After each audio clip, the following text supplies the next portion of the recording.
자, 이번 주에 제가 이런 질문을 받았습니다. 건물 지하 주차장에 직원 휴게실이나 창고, 그리고 물건들을 적재해놨다는 거예요.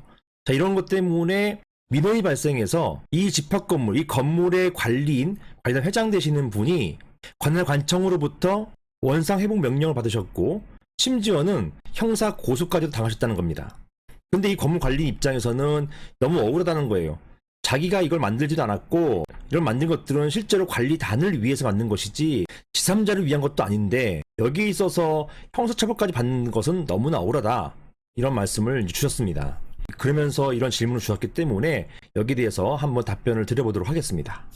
제가 질문을 읽어보겠습니다. 안녕하세요 변호사님, 저는 경기도 수원에 있는 어떤 오피스텔 관리단의 회장입니다.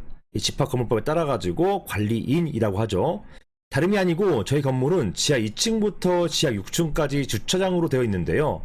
이 주차장 일부에 청소하시는 아주머니 휴게실 설치해서 직원 휴게 공간을 만들었고, 또 창고를 만들어서 임대해서 건물 공용 수익을 내려고 합니다. 이처럼 주차장에 이런 공간을 만들면 주차장법 위반으로 처벌을 받는지요? 이런 질문을 주셨습니다. 그리고 실제 사안에서는 여기에 이 건물을 보수공사다가 남은 여러 자재들 같은 것들이 쌓여 있었거든요. 한번 관련된 법부터 보시겠습니다. 이런 주차장이 단순히 집합건물법상의 공용 부분일 뿐만 아니라 주차장법에 적용을 받는 그러한 주차장이냐, 이런 질문들 많이 받습니다. 보시는 것처럼 주차장법에 보시면 정의에 주차장이란 자동차의 주차를 위한 시설로서 다음 항목의 어느 하나에 해당되어야 한다, 이렇게 되어 있고요. 그 종류로 세 가지가 있습니다. 첫 번째는 노상 주차장, 그리고 두 번째 노외 주차장, 그리고 마지막으로 세 번째 부설 주차장, 이렇게 세 가지가 있습니다. 이 세 가지가 주차장법에 적용을 받는 주차장이라는 것이에요. 따라서 사안과 같은 건물 지하에 있는 주차장이 이 세 가지 종류에 해당되지 않으면 이 주차장법에 적용을 받지 않겠죠. 자, 먼저 노상 주차장은 아닐 거예요. 이 건물 지하에 있으니까 노상은 아니고, 이 노외 주차장은요, 보통은 건물 밖에 있는 건물 밀집 지역에서 저 멀리 떨어져 있는 그런 주차장 말하는 것입니다. 사안처럼 건물 지하에 붙어 있는 이 주차장이 아니에요. 자, 세 번째로요, 부설 주차장. 자, 이게 뭐냐면 보시는 것처럼 건축물이나 골프 연습장, 그 밖에 주차 수요를 유발하는 시설에 부대해서 설치된 주차장으로서 해당 건축물, 시설의 이용자 또는 일반 이용에 제공되는 것, 이렇게만 표현되어 있어서 과연 사안과 같은 일반 집합 건물에 있는 그런 공용 부분인 주차장이 여기 있는 부설 주차장인지, 여기에 대해서 의문이 있을 수 있는 거예요. 그래서 저도 이런 질문을 받고 관할관청에다가 문의하고 해보니까 관할관청 전부가 집합건물 지하에 있는 주차장은 바로 여기에 있는 이 세 번째 부설 주차장으로 봅니다. 이 부설 주차장이 우리가 알고 있는 건물 지하에 있는 주차장이에요. 결국은 주차장법에 적용을 받습니다. 그리고 이렇게 노외 주차장이나 부설 주차장에 설치되어 가지고 기기장치에서 주차장소를 이동시키는 것, 우리 많이 보죠. 돌아가는 거 있잖아요. 파킹하고 그냥 나오는 게 아니라 파킹하고 그 기기가 돌아가서 지하나 아니면 지상으로 올려보내는 것, 이것을 기계식 주차장치라고도 합니다. 자, 어쨌든 우리가 알고 있는 그 건물 지하 주차장은 부설 주차장으로서 결론적으로 주차장법에 적용을 받는 주차장에 해당됩니다. 자, 그래서요, 주차장법 제19조에 사 보시면 이러한 부설 주차장, 이런 부설 주차장은요, 용도 변경이 금지되어 있습니다. 즉, 부설 주차장은 주차장 이외 용도로 사용할 수 없다. 이 주차장을 일부라도 휴게 공간이나 또는 창고 또는 물건 적재 장소로 사용할 수 없다는 거예요. 그리고 이런 조항을 위반했을 경우에는 나중에 보시겠지만 이렇게 형벌로 처벌받을 수가 있습니다. 자, 다음으로 시설물의 소유자 또는 부설 주차장의 관리 책임이 있는 자, 이게 누굽니까? 관리인이잖아요. 관리단 회장 또는 관리인이 바로 이 19조에서 제2항에 적용을 받는 사람이에요. 자, 이런 관리인은 해당 시설물의 이용자가 부설 주차장을 이용하는 데 지장이 없도록 부설 주차장 본래의 기능을 유지하여야 한다라는 것입니다.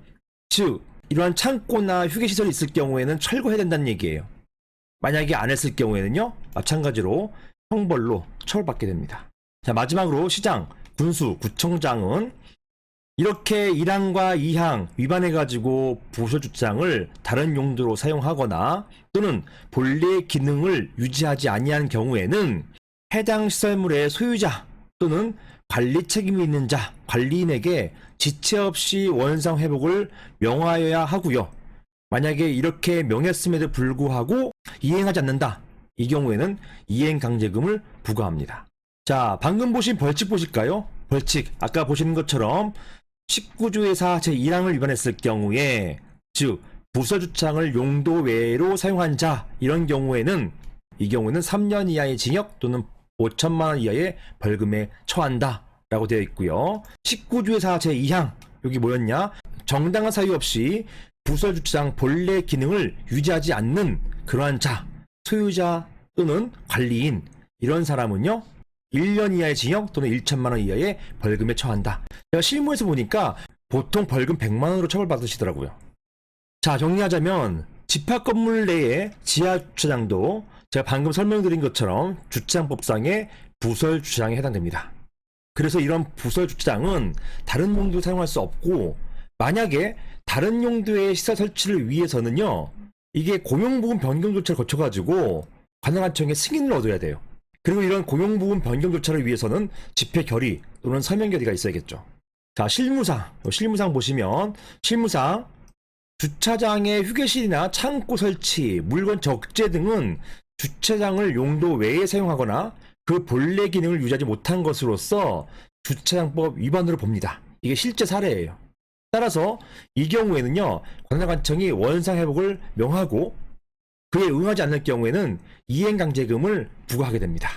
자, 여기에 이행강제금 규정이 또 있어요. 제32조. 이 규정이 이행강제금 부과 규정입니다. 19조에서 제1항 위반했을 경우, 그 다음에 19조에서 제2항 위반했을 경우 각각 이행강제금을 부과합니다.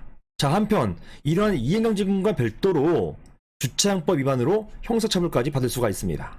주차장법 위반 시 관리인, 즉 관리단 회장이 이러한 주차장 본래 기능을 유지하지 못한 책임으로써 형사처벌되는 경우가 상당히 많습니다.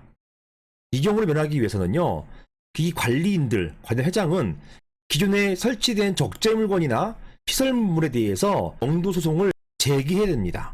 즉 이런 소송을 제기해야만 형사처벌을 면할 수가 있어요. 즉 나는 관리인으로서 이러한 주차장법 위반을 면하기 위해서 민사소송으로서 이러한 철거를 구하고 있었다, 이런 것들이 밝혀져야만 이게 바로 보시는 것처럼 형사처벌을 면하는 정당한 사유가 됩니다. 따라서 이런 시설물 철거나 명도소송 제기하는 것, 이게 필요해요. 이게 있어야만 형사처벌을 면할 수가 있게 되는 것입니다.